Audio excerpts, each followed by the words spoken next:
Welcome back to the Shema podcast, my friends.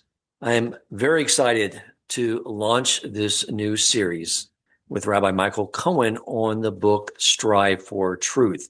It's one of those texts that I had three people recommend to me in the period of about 2 weeks.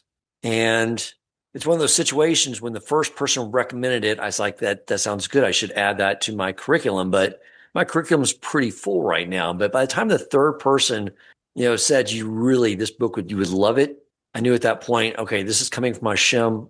I need this wisdom. I'm going to build this into my curriculum now and begin learning it. And as I began to learn the text, one of the things I realized is that it would be just the most ultimate tragedy for me to read this 2-volume set, then pat myself on the back, put it on the bookshelf, and move on with my life without truly absorbing what I'm learning. I mentioned to you on my last episode I dropped yesterday, which was the December 31st, closing out season 6 of the Shema podcast, that what I've tried to bring to you over the years is Torah ideas that meet the definition of Torah, which Torah means instructions. As I said on that episode, it doesn't mean stories, doesn't mean history. It means instructions. And so I try to approach every Torah topic as instructions for accomplishing the task at hand, which is aligning ourselves more with our Creator. And I discussed that a lot on that episode, but I'll tell you about this text, which is so amazing, is that it's not a classical Musar text that I'm used to, where you're learning how to modify behavior. I see, like, if you use this as an analogy, that if behavior like patience or anger or alacrity or one of these traits you're trying to work on are like software applications, the wisdom that Rav Dessler is bringing this book is like the BIOS system in a computer, the basic input-output system, the connector between the hardware and the software. And if the BIOS is corrupted, all the other applications don't work correctly. And that's why I found so beautiful about this text and why I felt it was just so important that I commit myself to continually reading this over and over again until I have actually refined and cleansed myself of all the corruption that has occurred through passively building my operating system over the years, especially as a Jew living in the secular world with no Torah.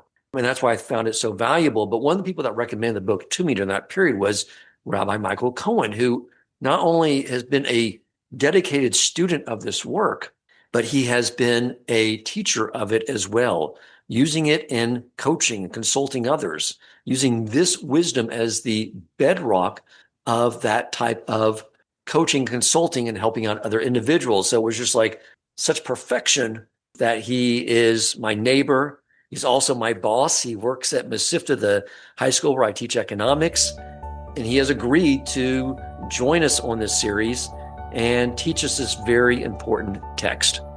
Welcome to the Shema Podcast, the podcast for the perplexed, where Torah insights, intertwined through personal stories, as well as interviews with leading Torah scholars, demonstrate the empowering qualities of Torah and mitzvot. To share feedback, suggest future topics, or ask questions for the host or his guests, click the show notes to join the growing WhatsApp community. Now to the show. Rabbi Michael Cohen, thank you so much for joining us. Dan, thank you so much for the opportunity. So give us a little backstory on your history, your education, how you came across this text, and why you became so attached to this work. I was studying in a boarding school in England, and I was 15 years old, and had the opportunity to go to Israel and join my brother for the summer in a yeshiva called Devar Yerushalayim, where Rabbi Aryeh Carmell was a teacher. And very excited about tender age of 15, joining his class and sitting in with my brother on his teachings. Rabbi Carmell is, of course, the author of Strive for Truth and was a dedicated student his whole life of Rabbi Dessler. And so I had never heard of Rabbi Dessler, and definitely not Devar Yerushalayim or a yeshiva, and it was intriguing to sit in on his class. And during that time, I took to the learning. I took to the lessons, and it was really great. And I enjoyed spending time with Rabbi Carmell. He actually invited us for Shabbos more than one time, on more than one occasion while I got a chance to meet him, be with him, go to shul with him, see how he learned, see how he interacted with his family. It was really beautiful. And I came back to this co-ed boarding school, Carmel College in England, well, it's in Wallingford in England, it was at the time. And all my teachers were actually students of Rabbi Gateshead Yeshiva and had studied the learnings and the works of Rabbi Dessler. So I continued studying Rabbi Dessler's works with them one-on-one over the next years while I was in school. Then I went to yeshiva. And after yeshiva, we went to start a kollel. I was in Edmonton, Alberta. We started the Edmonton kollel. And the idea of the kollel was to do outreach to the community. And I chose to start to teach Michtav Eliyahu, which is the Hebrew version of the letters of Rabbi Eliyahu Dessler, drafted and compiled by Rabbi Aryeh Carmell. It's this beautiful 3-volume set at the time called Michtav Eliyahu. And I was teaching it, and I taught the first lesson, and I taught, there's another set of essays which we'll be studying called Kuntras HaChesed, the work of loving kindness. And I kept on teaching it. And then we moved to Seattle, and I taught it there as well. And for the next 30 years, I've been teaching Michtav Eliyahu. About 5 years ago, well, no, by now it's 10 years ago, I was learning with somebody in Detroit. I was the rabbi in Young Israel of Oak Park. And I was learning with somebody from the community. And we were learning the very first essay. And I had an epiphany and understood this essay in a way that I had not understood it till then. And I realized that this essay was actually the key to understanding every one of the essays of the book. And it was actually not something that you read and learn, but rather it was a workbook that you actually practice and do. It's something actually a workbook. And I had misunderstood the entire concept, the entire book. I had occasion to be in Israel shortly thereafter, and I met Rabbi Carmell in the street. And I told him my experience. And he said, yes, that's exactly right. And I used the word when I was speaking to him of ontology, because ontology is a word that people use to mean the study of being, the study of how to be, how to act, how to be. We're all familiar with how you are when you go to a shiva, for example. You go visit a shiva, you're solemn, you walk in slowly, and you sit down very seriously and very grounded. And then there's a way of going to a wedding. It's a totally different experience when you go to a wedding. You come in, you're light, you're jumping around, you're happy, you're sharing the simcha of the Balasan. And those are ways of being.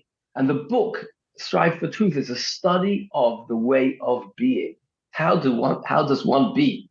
I asked Rabbi Aryeh Carmell, and I said to him that I actually noticed the word ontology in the book much later in his rendition into English, in the book Strive for Truth, in the second volume. And he said, yeah, that's right. Now, I think we were just speaking in the street, and I believe that was the message. And I've taken that as sort of a pat on the back that I got it right. I hope I did, but you never know. But I have a certain way of learning this book, which works for me and works for the clients that I interact with and the students that I speak with. And I really enjoyed it. It's just been a life-changing experience. For the last 10 years, I've been studying this book in a totally different way. That's what I is sort of gathering as I've been reading this and looking forward to going back through each essay with you one-on-one, is that it shouldn't be rushed and it should be studied in repetition. Like you asked me how many episodes this is. I said, well, at minimum, one per essay, but I have a feeling I may be pushing you at that point in time to go through the essays again, because I'm sure there's layers and layers to all of this. So let's get into this. The book opens with the background of Rav Dessler. And I'm glad you pointed out that this book was translated by Rabbi Aryeh Carmell. It's amazing you learned from him. So you're only, a couple of deviations away from the actual author of the book by studying this text from his student and the one that translated this into English so beautifully. But I think it's important to understand the background of Rav Dessler, who wrote these, and the time period, because that historical context, I'm sure, feeds a lot into these writings. Can you discuss that a little bit for us? Rabbi Eliyahu Dessler was born to Reuven Dessler and his mother, and they were both. He was related to Rabbi Salanter, who was the father of the what we call the Musa movement, but maybe we'll talk about it later. It's not really much of a movement. It's not really a movement, but he was born. He was related to Rabbi Salanter on both sides, his family, and most closely to Rabbi Simcha Zissel. He was named after Eliezer Grzinski, who was the brother of Rabbi Chaim Moshe Grzinski, who was one of the great Zions of the generation. And Rabbi Simcha Zissel had a plan. Rabbi Simcha Zissel from Kelm, who was a student of Rabbi Yisrael Salanter, the father of the Muslim movement, had a plan to develop schools which would train children to be businessmen and Torah students and combine the two and earn money to support Torah in Europe. Rabbi Dessler was born at the end of the 19th century, and his father, Rabbi Reuven Dessler, started such a school for Rabbi Eliyahu Dessler, his son, and he was in that school. His father was an amazing Talmud Chacham and had been a mashgiach and a Rosh Yeshiva, and had then gone into business and been a businessman together with his brother, and were earning money and supporting Torah Institute, and they created this school for their son. This was before the First World War. The school didn't last long, and as a result, Rabbi Dessler was sent at the tender age of 13, which is very young, to study in the Talmud Torah of Kelm. And he studied there for the next 30 years, or 20 years, till next 20 years. And the only interruption was during the First World War. He went home to where his parents were in Hommel, and he studied there. And then he came back to yeshiva after the war. But he was a product of Kelm, and Rav Simcha Zissel for Kelm, he was very close with Rav Simcha Zissel.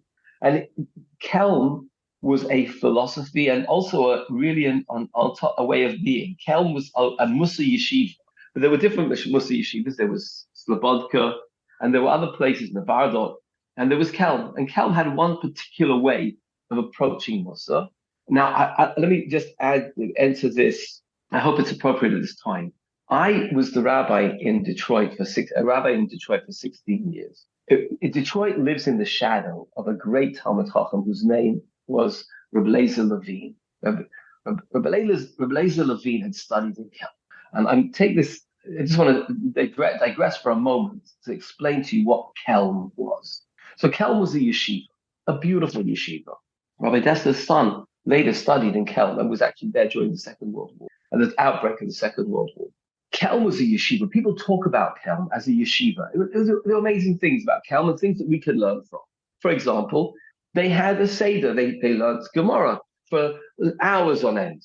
But they had a 5-minute Seder where you learned for 5 minutes. Yeah, sit down, open your Gemara, start learning. 5 minutes, done. Close your Gemara, let's go to the next subject. And the reason was to train the students in the ability to focus quickly without having to schmooze before they start learning, but to actually delve into their studies immediately. This was the methodology of Kelm. So when Rabbi Dessler, that was Kelm, Rabbi Eliezer Levine was once asked by his grandson, Pini Lipschutz, who's the editor of the Yated Ne'eman newspaper.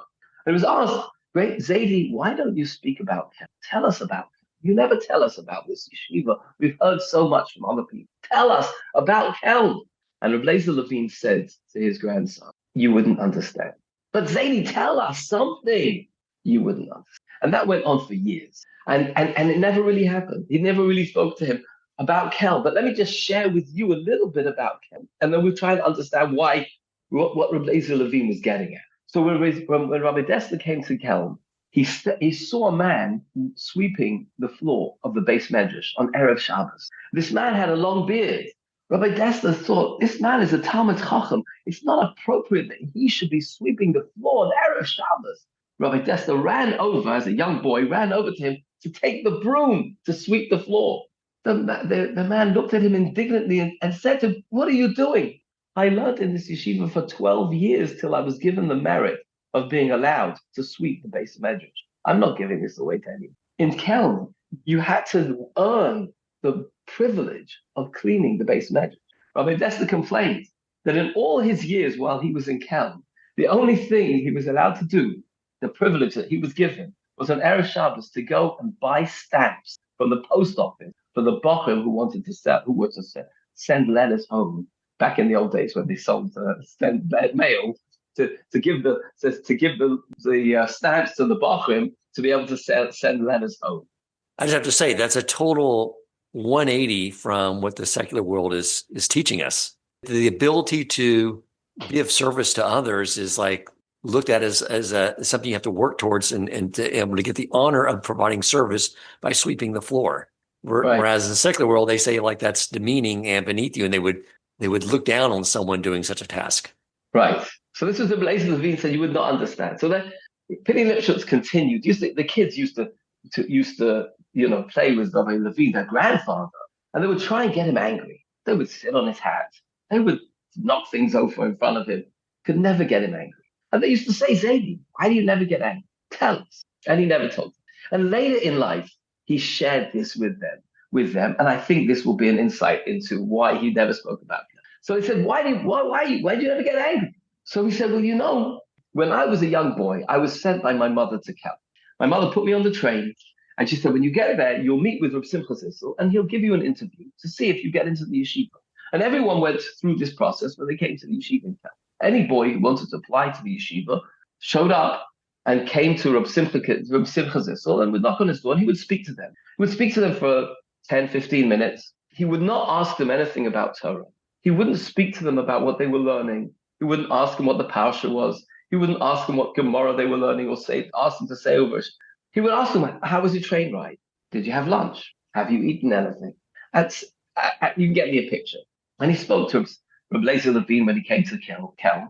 And then he said to Rabbi Eliezer Levine, you can join the yeshiva. You're going to work on savlanut, on patience. Penny Lipschutz turned to his grandfather and said, yes, so what? So he said, well, I was in Kelm for 7 years. Now let just me explain this in case this didn't drop.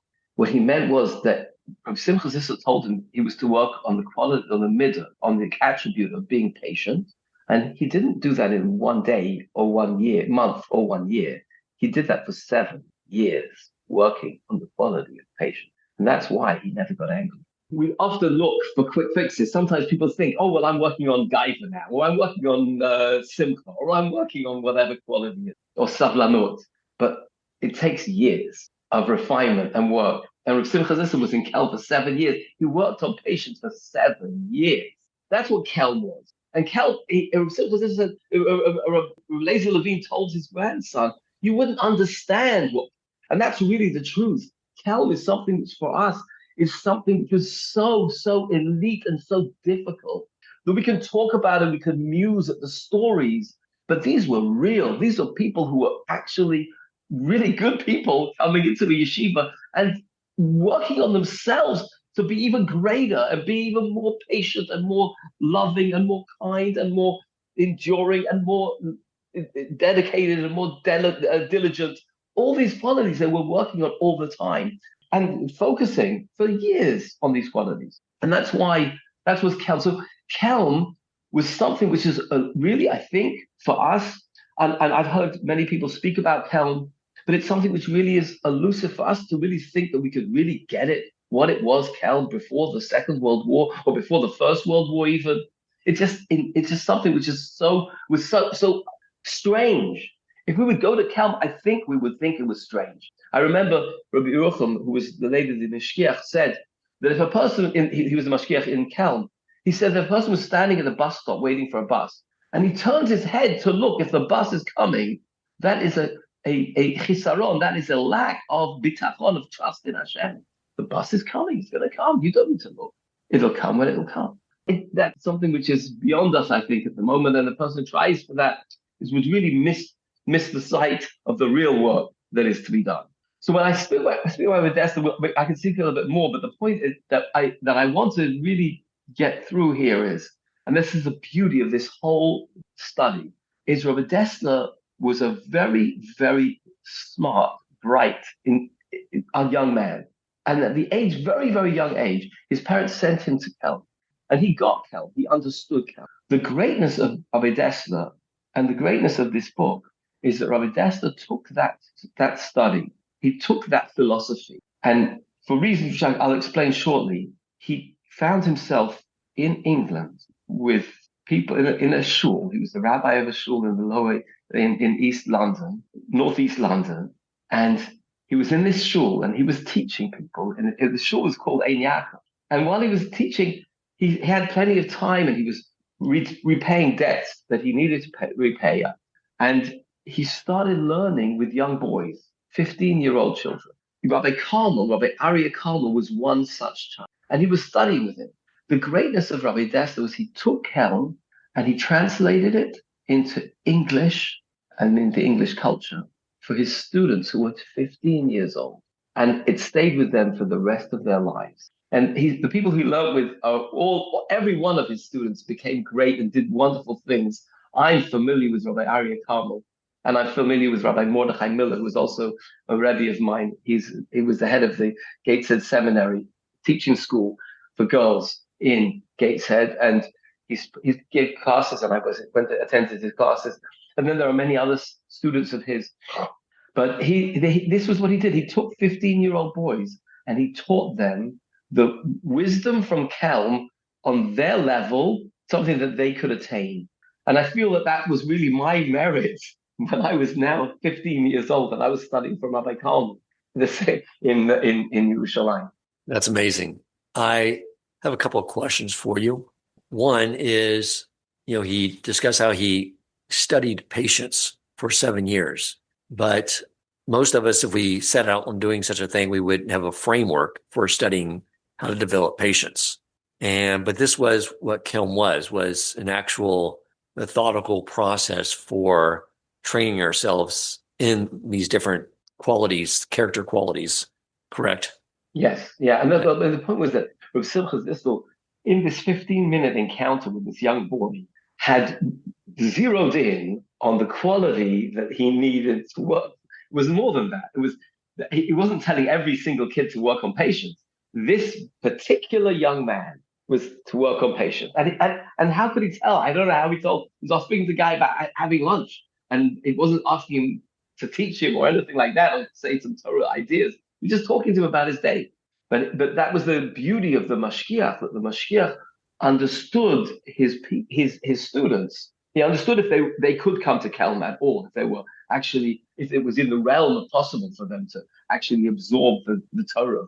And then above that, he actually knew to guide them. Okay, let's focus on this quality. Right. Amazing. Is working and refining who we are and learning Torah seem like they're two separate areas of study.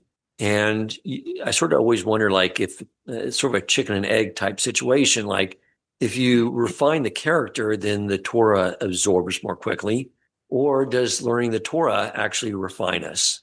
Or is this sort of an approach of sort of tackling it from both angles, working on the vessel and working on the light that fills the vessel, if you will? Yes, that's a fantastic, very great question. Great idea. So the point, I think, Dan, you alluded to it in your beginning words, which is that we have, and Rabbi Dessler mentions this in the essay, which it's a couple of essays in about the study of Muslim.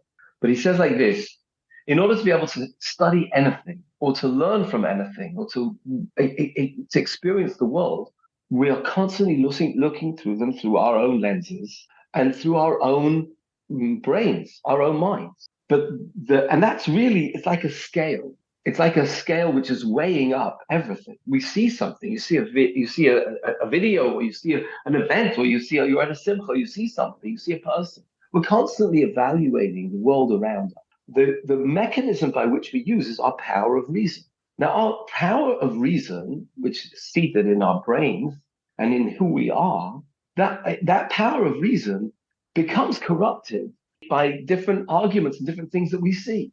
We know in the advertising world that there's such a thing as subliminal advertising. A person can be, and you see mentalists like Leo Suchar and Oz Perlman and others who are able to influence people. They can influence a person in a very short amount of time. But advertising, in the advertising world, the person could be persuaded that Coca-Cola is great, it's delicious, and you want to have a drink, and you're thirsty, and it's going to provide something. Our powers of reason are corrupted by these messages, which we're constantly being bombarded by from all over the world, all over our world. And so, how can we refine our power of reason? So that's Torah learning. Torah gives us correct, pure reasoning from Hashem. And when one delves into that, it may be a Gemara, which may be talking about something which actually might not even be relevant to one's life. It could be talking about sacrifices or the temple or the Israel or something which we're living in the diaspora. We're not really there. But when you're learning it, you're learning pure reason. You're learning the Torah as God's mind. And you're really getting into what it is, pure reason. And from that, one is refined to be able to get, and then you can actually be open to hearing another side, another way of thinking.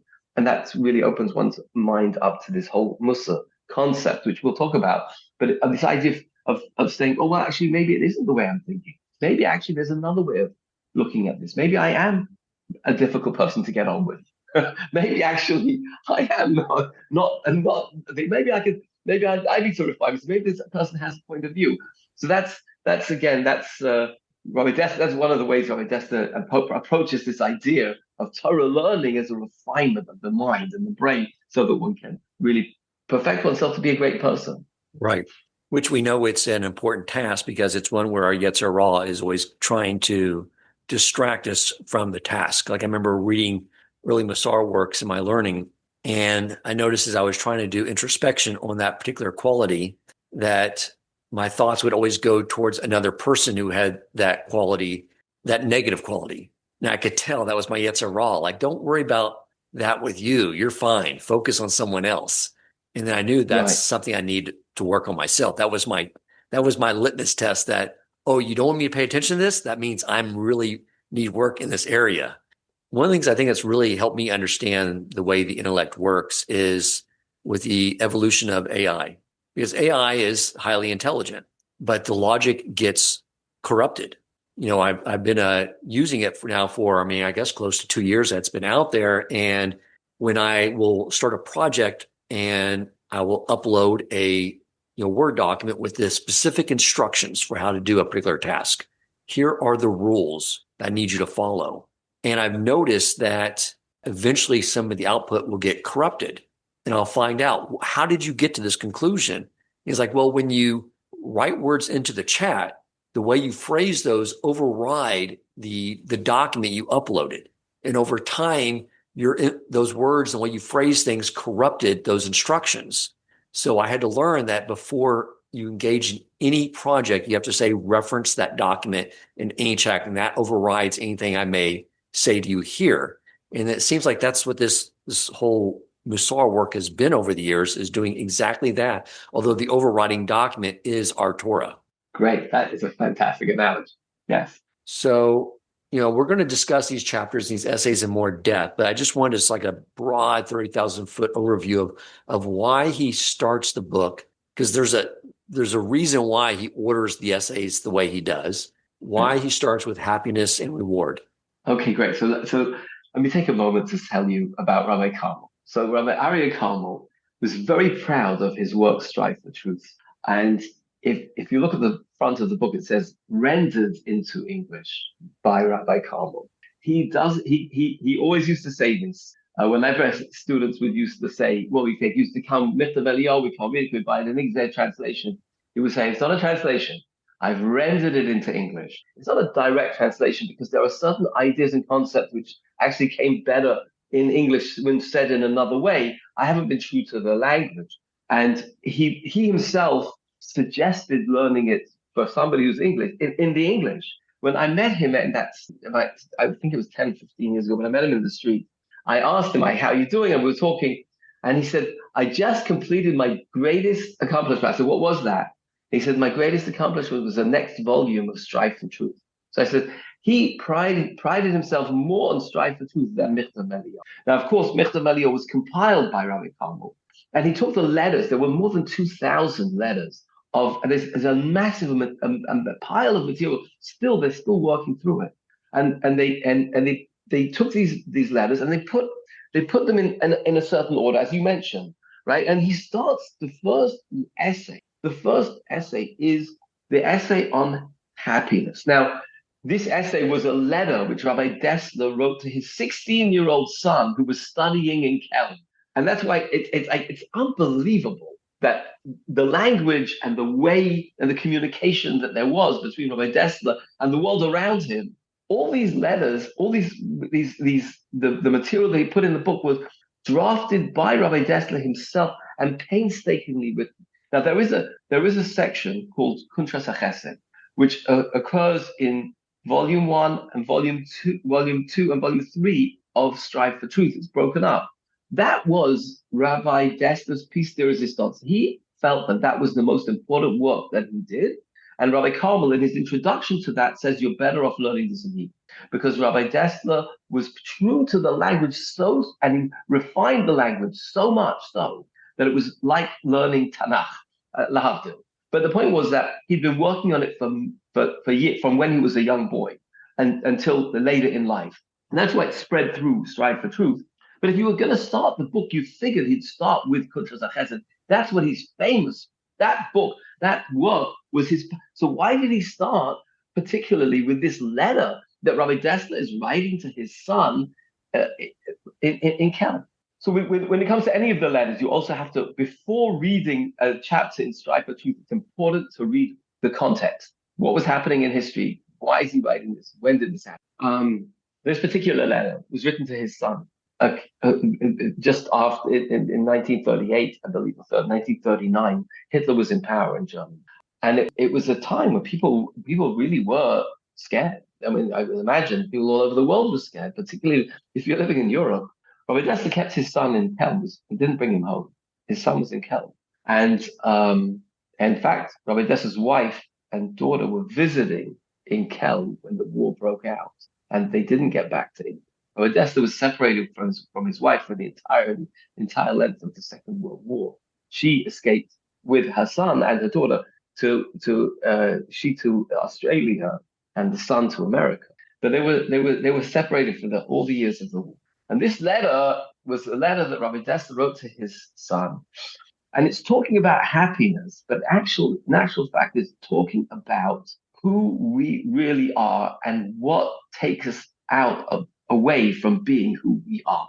And it actually says that there's greatness within you, in each and every one of us. And that God created us that way. But there are things that take us away and distract us from actually appreciating who we are. And if you're able to actually get it, but those are distractions, you don't have to do anything more than sit and bask in the pleasure of who you are to enjoy God's world. Because this world is a corridor in front, or it's a prosdor, it's an opening, it's a vestibule in front of the world to come. But don't imagine that the vestibule isn't a luxurious and beautiful place to be. So that's where we are. We're in this vestibule, but it's a beautiful place to be. And God created a beautiful world for us to enjoy. And he created us with everything that we need in order to actually enjoy his beautiful world. Now there's work to do. We've got work to do in this world. We want to earn reward in the world to come. Yeah, that's true. But the fact is, this world is a beautiful world.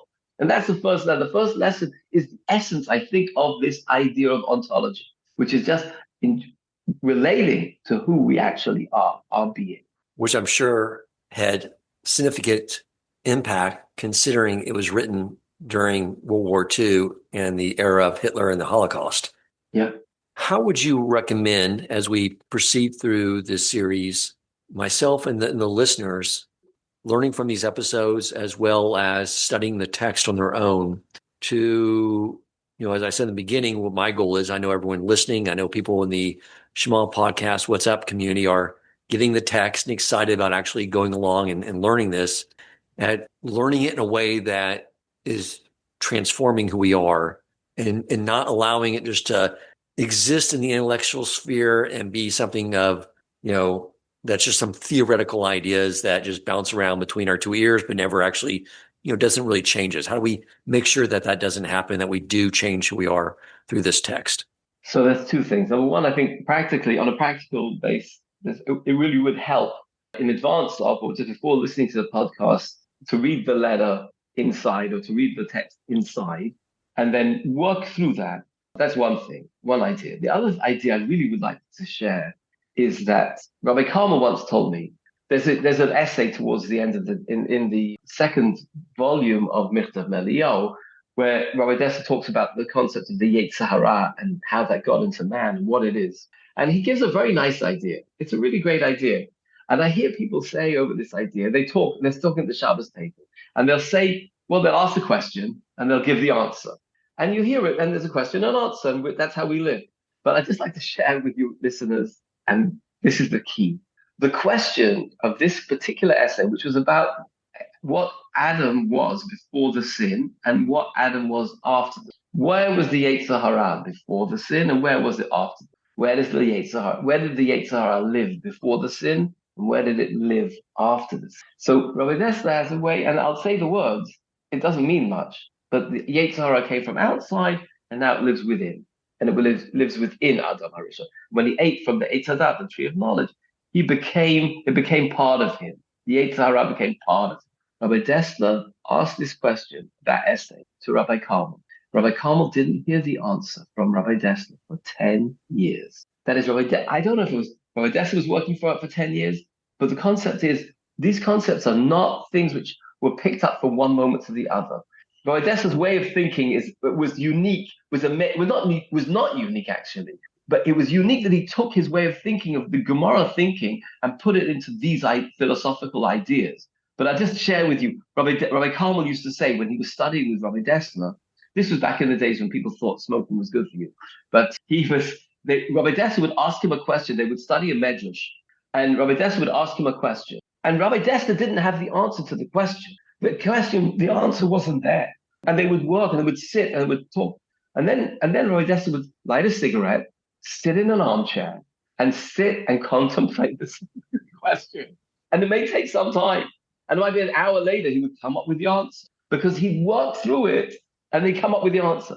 This particular essay about the Yetzer Hara being in and outside man, that took 10 years to perfect, to refine. I hope we'll learn it, but it's an amazing idea. But it's something that these ideas are things which we need to conceptualize, think on, work on.